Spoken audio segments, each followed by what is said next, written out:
1달러짜리 휴지 주식으로 수억을 벌어들이고도 겨우 20개월만 감옥에 있다가 나온 남자가 있습니다. 더 놀라운 사실은 그의 범죄 행각이 할리우드 대작으로 만들어졌고 지금도 사람들은 그를 환호한다는 점이죠. 미국 전역을 속인 사기꾼이 어떻게 다시 부자가 됐을까요? 그리고 왜 사람들은 여전히 그를 응원하는 걸까요? 지금부터 그 충격적인 이야기를 시작하겠습니다. 1962년 뉴욕 퀸즈의 베이사이드라는 동네에서 한 아이가 자랐습니다. 평범한 노동자 계층의 유대인 가정이 모여 사는 곳이었죠. 이곳에서는 꿈도 작았고 야망에도 한계가 있었습니다. 대부분의 사람들이 그랬지만 조던 벨포트라는 한 소년만은 달랐어요. 대학을 졸업한 후 조던은 고기 사업에 뛰어들었습니다. 집집마다 찾아다니며 고기와 해산물을 파는 사업이었어요. 믿기 어렵겠지만 진짜입니다. 지금 뭘 파신다고요? 미국 농무부 인증 최고급 고기입니다. 동네 정육점보다 싸게 드릴 수 있습니다. 저는 고기를 안 먹는데요. 완벽하시네요. 그럼 저희 프리미엄 연어 필레를 보여드릴게요. 지저분하고 엉성했지만 놀랍게도 성공적이었습니다. 한 달에 10만 달러어치를 팔아치웠어요. 트럭도 없고 창고도 없고 아무것도 모르는 상태에서 말이죠. 하지만 정말 말 그대로 아무것도 모른 채 아무것도 없이 시작했던 게 점점 배송은 늦어지고 고기는 상하고 미수금 청구서는 산더미처럼 쌓였죠. 모든 게 순식간에 무너졌습니다. 몇 달 만에 사업은 파산했어요.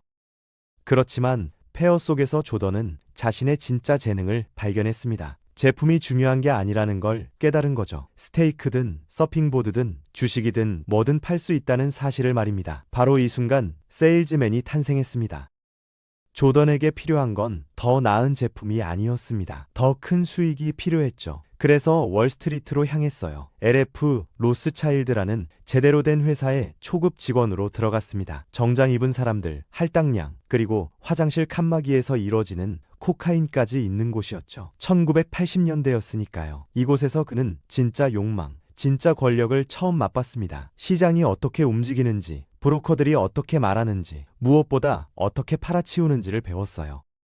그러다 갑자기 1987년 10월이 찾아왔습니다. 검은 월요일이었죠. 전화벨이 멈췄고 브로커들은 추락하는 시세판만 멍하니 바라봤습니다. 시장이 무너졌어요. 조던은 해고됐습니다. 다른 사람들이 슬퍼하는 동안 조던은 다른 걸 봤어요. 기회였습니다. 그가 발견한 건 페니스톡이라고 불리는 것이었습니다. 제대로 된 브로커라면 거들떠보지도 않을 핑크시트 쓰레기 주식들이었죠. 규제도 없고 현금화도 어려웠습니다. 하지만 여기에 마법이 있었어요. 수수료가 50%였던 겁니다. 같은 노력으로 10배의 수익을 올릴 수 있었죠. 화려한 학위도 필요 없었습니다. 빠른 전화기와 더 빠른 입만 있으면 됐어요.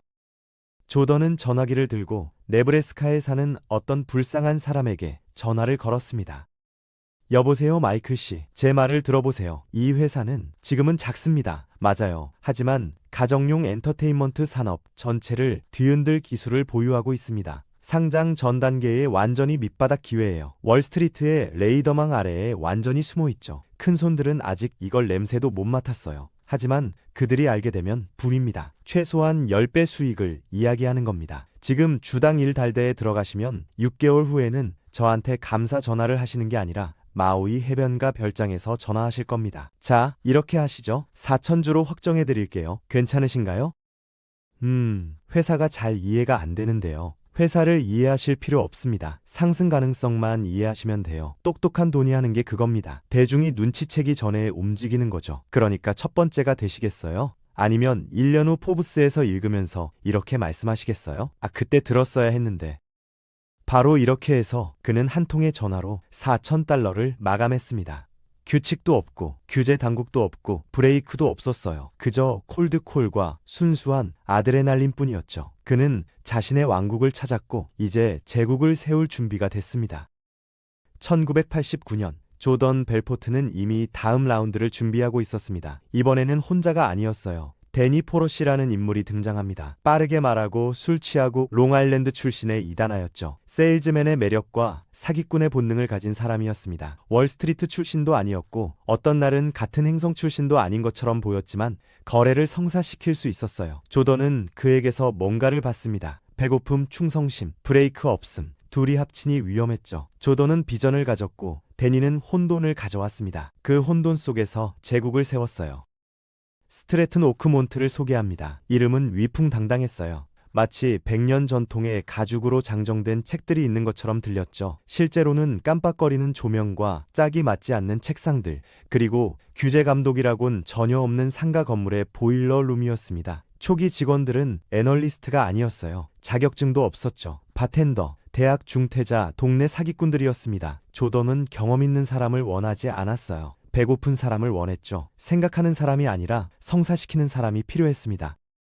그 다음 교육이 시작됐어요. 조던은 스트레이트 라인 설득이라는 방법을 개발했습니다. 말을 더듬는 신입을 고압적인 기계로 바꾸도록 설계된 심리적 소리였죠. 망설임을 밀어붙이고 의심을 익사시키고 잠재 고객을 안녕하세요부터 어디로 수표를 보내면 되죠까지 끊어지지 않는 하나의 선으로 안내하는 법을 가르쳤습니다. 곧 사무실에 리듬이 생겼어요. 빠르고 시끄럽고 중독적이었습니다. 전화벨은 멈추지 않았고 주문도 계속 들어왔죠. 에너지는 전기가 흐르는 것 같았고 자아는 커졌습니다. 돈도 마찬가지였어요.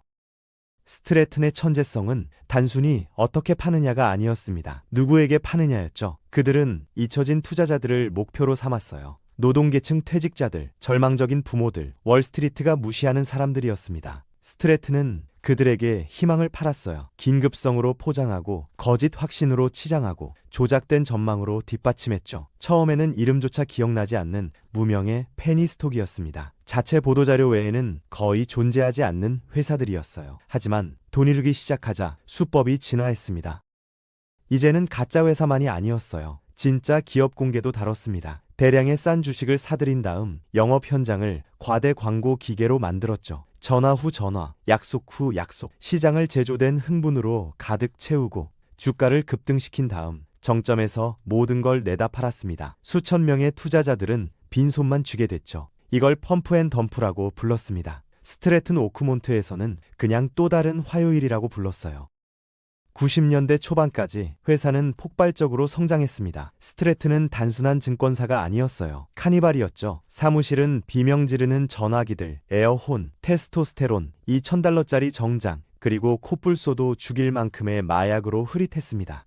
조던은 공포와 충성심이 화폐인 시스템을 만들었어요. 최고 실적자들은 왕족처럼 대접받았습니다. 보너스 수표, 휴가, 심지어 사무실을 가로질러 사탕처럼 던져지는 시계까지 받았죠. 실적이 낮은 사람들은 모욕당했습니다. 잘리고 몇 시간 만에 교체됐어요. 그 다음 파티가 시작됐습니다. 회의실의 스트리퍼들, 팩스기로 넘쳐흐르는 샴페인, 규정 매뉴얼 위에서 흡입하는 코카인 라인, 신성한 건 아무것도 없었습니다. 가구도 회사 차도 심지언 소화기도 아니었어요. 누군가 한 번은 소화기에 휘핑크림과 데킬라를 채워 넣었습니다. 조던은 아르마니를 입은 교주가 됐어요. 헬리콥터를 샀고 자기의 아내 나오미의 이름을 딴 요트를 샀습니다. 대저택, 람보르기니, 롤렉스를 소유했죠. 그 모든 과정에서 같은 설교를 했습니다. 성공이 전부다. 이기지 못하면 아무것도 아니다. 서류상으로 스트래튼 오크몬트는 번창하고 있었습니다. 회사들을 상장시켰고 수억 달러를 모았어요. 회사는 누구도 믿을 수 없을 만큼 빠르게 성장했죠. 하지만 표면 아래는 모두 연기와 거울이었습니다. 진실을 팔 수 없을 때는 꿈을 파는 법이니까요. 조던 벨포트는 정확히 그렇게 해서 제국을 세웠습니다. 1994년까지 스트래튼 오크몬트는 불타오르고 있었습니다. 회사들을 상장시키고 수백만을 움직이고 전국적인 관심을 끌었죠. 그렇지만 성공 아래에서 구조는 썩기 시작했어요. 회사의 기업 공개 모델은 공격적이고 익숙하며 점점 무모해졌습니다.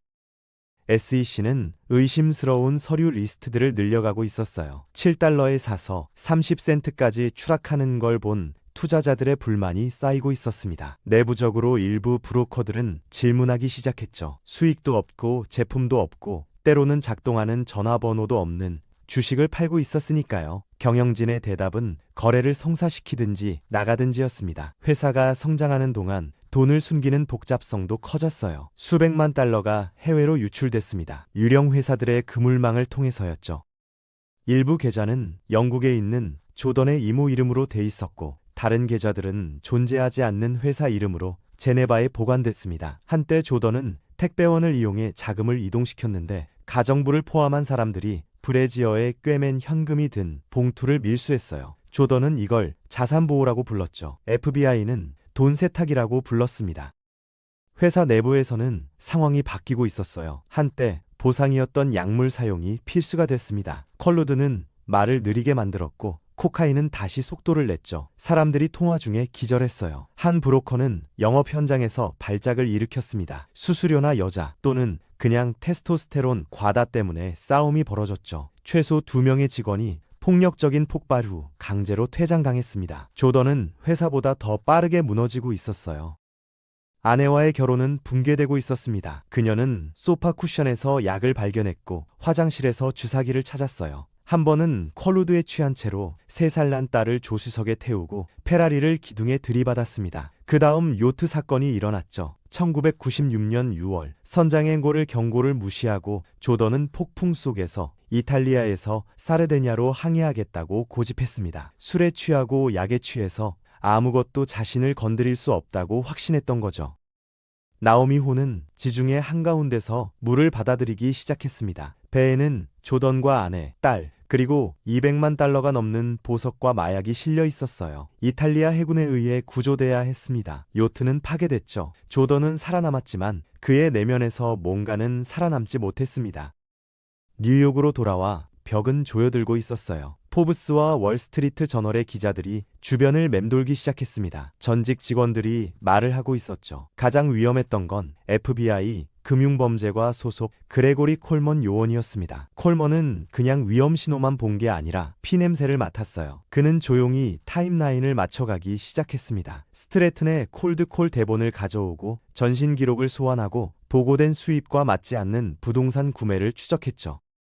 조던이 한 번에 5만 달씩 현금을 인출하는 패턴을 발견했어요. 카지노와 미술관을 통해 세탁됐습니다. 콜먼은 그게 무엇을 의미하는지 알았죠. 조던도 결국 알게 됐습니다. 조던이 몰랐던 건 자기 브로커들 중 일부가 배신했다는 사실이었어요. 한 명은 별도의 사기 혐의로 체포됐고 또 다른 한 명은 미지급 보너스 때문에 화가 났습니다. 그들은 도청 장치를 착용하고 통화를 녹음하고 서류를 넘겼어요. 열기가 올라가자 더 많은 사람들이 배에서 뛰어내렸습니다. 도덕심 때문이 아니라 자기 보존 때문이었죠.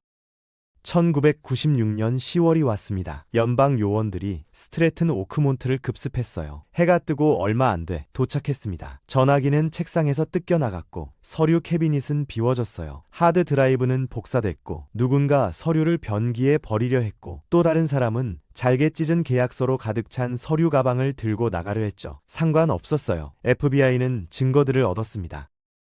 조던은 아직 끝나지 않았어요. 1997년 초 수사를 받는 중이고 자금을 옮기지 말라는 명시적인 지시를 받았는데도 그는 200만 달러를 스위스로 송금했습니다. 거래는 추적됐고 그에 대한 대화는 녹음됐어요. 바로 그 송금 하나가 모든 걸 풀어헤치는 실마리가 됐습니다. 추적은 끝났고 추락이 시작됐죠. 1998년 말까지 벨포트는 선택지가 없었습니다. FBI는 녹음을 가지고 있었고 SEC는 서류를 가지고 있었어요. 콜드콜과 거짓, 약속 위에 세운 제국이 마침내 무너졌습니다. 이제 그의 차례였죠. 연방 감옥에서 최대 30년형을 받을 처지였어요. 전신 사기, 증권 사기, 돈 세탁, 혐의만으로도 그를 묻어버릴 수 있었습니다. 조던은 최소 보안 시설에서 23개월을 받았습니다. 울타리도 없고 감방도 없었어요. 교도관들은 총도 들지 않았습니다. 아침에는 테니스를 치고 오후에는 웨이트를 들었죠. 밤에는 글을 썼어요. 거기서 토미 청을 만났습니다. 치치엔 청의 코미디언이었는데 온라인으로 봉을 팔았다는 이유로 복역 중이었죠. 조던은 그에게 모든 이야기를 했습니다. 마약, 요트, 현금 봉투. 토미는 재미있어 했죠. 2007년 조던은 월스트리트의 늑대라는 회고록을 출판했어요. 고백이라기보다 승리의 한 바퀴처럼 읽혔습니다. 사과도 없고 후회도 없었어요. 그저 요트, 난교, 사기, 펀치라인만 있었죠. 대중은 열광했습니다. 영화 판권을 팔았고 소편도 썼어요. 2013년 마틴 스콜세지와 레오나르도 디카프리오가 이걸 글로벌 블록버스터로 만들었습니다. 투자자들에게 거짓말을 했던 바로 그 남자가 이제 큰 화면에서 그들을 즐겁게 하고 있었어요. 관객들은 웃었고 평론가들은 박수를 보냈습니다. 조던 벨포트, 유죄 판결을 받은 중범죄자, 전직 사기꾼은 팝 문화의 아이콘이 됐죠. 그가 속인 사람들은 영화 계약을 받지 못했어요. 마음의 평화도 얻지 못했습니다. 대부분은 돈을 돌려받지 못했죠. 퇴직금을 잃은 교사, 평생 저축을 투자한 참전 용사, 다음 큰 기회를 위해 집을 재담보로 잡힌 가족. 그들에게 남은 건 빚뿐이었습니다. 아무것도 없었어요. 법원은 조던에게 1억 1천만 달러의 배상을 명령했습니다. 오늘날까지 극히 일부만 지급됐어요. 나머지는 해외 계좌, 부동산 신탁, 법적 허점 속으로 사라졌습니다. 그는 작업 중이라고 주장하죠. 피해자들은 아직도 기다리고 있습니다. 조던은 잘 지내고 있어요. 이제 동기부여 연사입니다. 세일즈 코치이고 팟캐스트 진행자죠. 성공을 팔고 윤리를 가르치며 전 세계 무대를 예약합니다. 늑대라는 이름을 명예의 배지처럼 입고 다녀요. 그래야 할 상처가 아니라 말이죠. 그는 정의를 피한 게 아니라 팔아버렸습니다. 23개월을 책 계약으로 바꿨어요. 사기를 명성으로 바꿨습니다. 가장 무서운 부분은 우리가 박수를 쳤다는 점일 겁니다. 나는 탐욕스러웠던 것의 유죄였다고 그는 한 번 말했습니다. 하지만 다른 모든 사람도 마찬가지다. 어쩌면 그래서 그가 빠져나갈 수 있었던 걸지도 모릅니다. 마음 깊은 곳에서 우리는 그가 처벌받기를 원하지 않았던 거예요. 우리는 그가 되고 싶었던 겁니다.